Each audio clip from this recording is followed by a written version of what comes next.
Dear friends, now we will talk about evolution of supply chain management. Supply chain did not evolve overnight. It took multiple years to evolve and it is still evolving.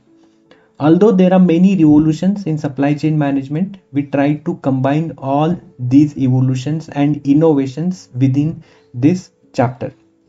Now let's see brief about the history of supply chain revolution. We all know that cars have changed life of everyone. Now let's go back to the history concept of assembly line, which was invented by Henry Ford in the Ford production system, and that has been a major historical change in the manufacturing industries. Now, what is assembly line? Assembly line is simply a manufacturing process which is designed for sequential arrangement of workers, machines, tools, and parts in such a way that motion of all these will be at minimum possible extent. Now, let's go back to the Industrial Revolution. Before assembly line, most manufactured products or objects were made individually by hand by a craftsman or by an artist. A single craftsman or team of craftsmen used to create each part or each product. However, the concept of assembly line had changed an era of industrial engineering and production.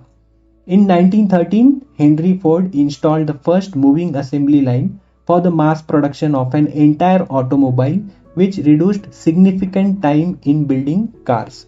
Mass production had taken a boom in this era, and term mass production has become popularized in 1920s.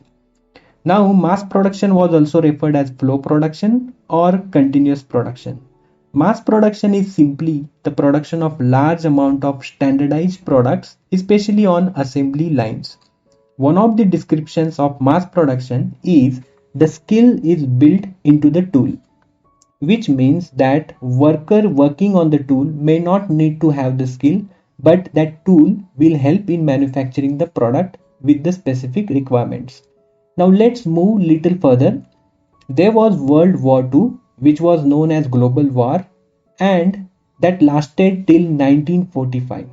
After Second World War, there was high need to increase production because of daily required groceries, and most part of the world was suffering from hunger. Most manufacturers gave priority to mass production to minimize unit production cost as the primary operation strategy. This was the first stage of creation of economies of scale. However, these years 1950s and 1960s, the concept of supply chain management was unknown. During these years, new product development was very slow, logistics costs were high, and also issues concerned with purchasing activities were neglected by managers at that point of time. In the 1970s, managers became aware of the huge working process inventory on manufacturing cost. They also became aware of lack of new product development, also quality and delivery time, and that's why one of the factors of this was due to increased awareness of introduction of materials requirement planning or MRP. Due to this MRP, the focus in this period changed, and it is not just increase production with economies of scale but to increase the performance. Going ahead in 1980s, there is further development in MRP, and the term or concept of MRP II, or it is also called as manufacturing resource planning, was popularized across the globe.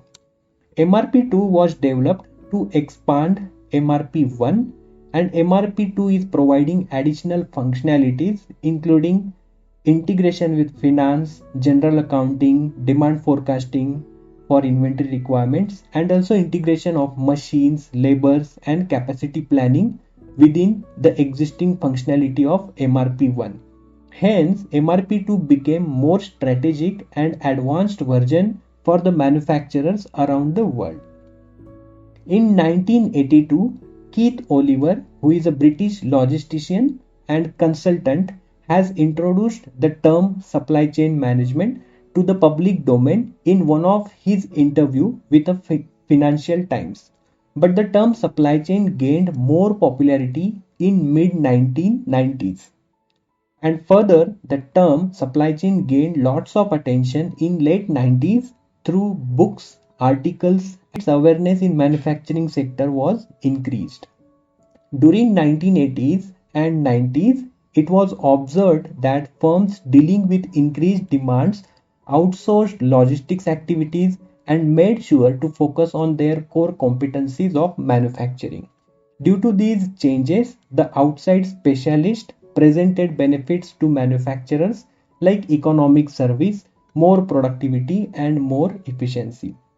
Therefore, many manufacturers realized an approach of building relationships and hence they went more for a relationship oriented approach with their suppliers and with their customers.